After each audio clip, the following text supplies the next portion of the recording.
তেলটা গরম হয়ে গেছে, দিয়ে দেব গোটা শুকনো লঙ্কা, একটু কেটে দেব 3টে। তারপরে দেব রসুন, কিন্তু এইগুলো এইভাবেই দিতে হবে, একটু বাটাও দেব। তারপরে দিয়ে দেব 5 ফোড়ন,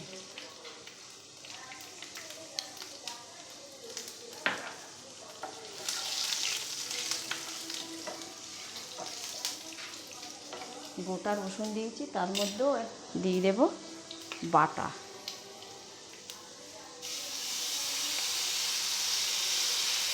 দু চামচ।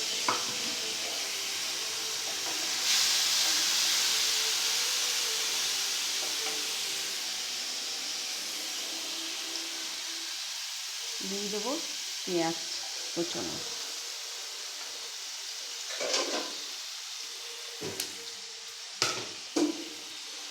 এটাকে একটু লাল লাল করে ভাজতে হবে।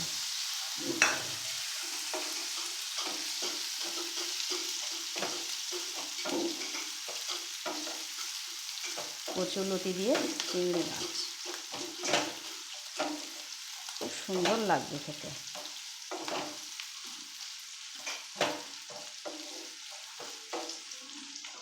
দেখতে থাকুন পুরো ভিডিওটা।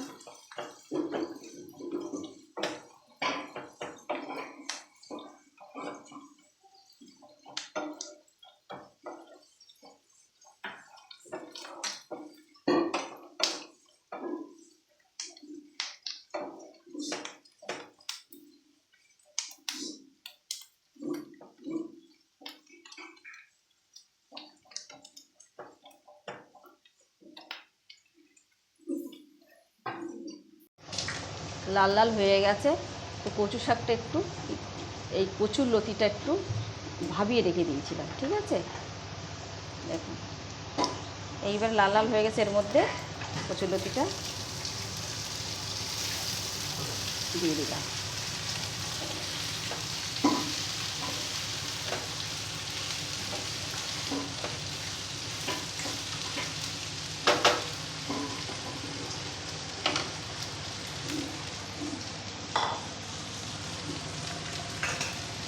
এর মধ্যে এক এক করে দিয়ে দেব লবণ,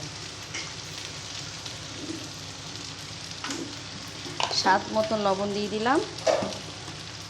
দিয়ে দিলাম হলুদ গুঁড়ো,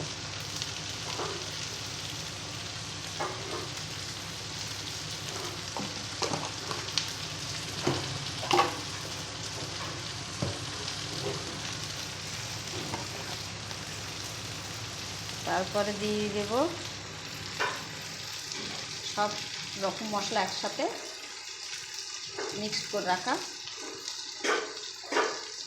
ওটা দিয়ে দিলাম 1 চামচ। তারপরে এটাকে আস্তে আস্তে করে নাড়িয়ে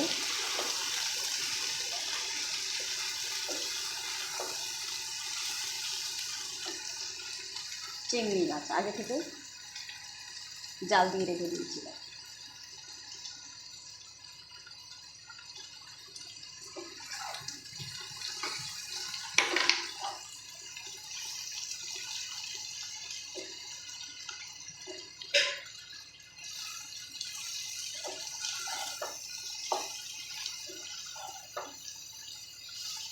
এইভাবে বাড়িতে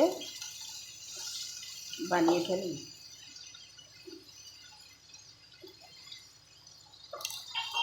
আপনার থালার জায়গায় থাকবে না, কিন্তু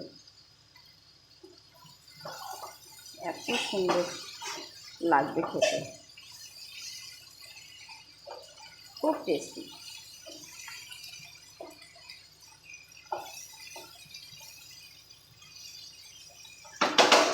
তাহলে আঁচটা একটু কমিয়ে রাখবো।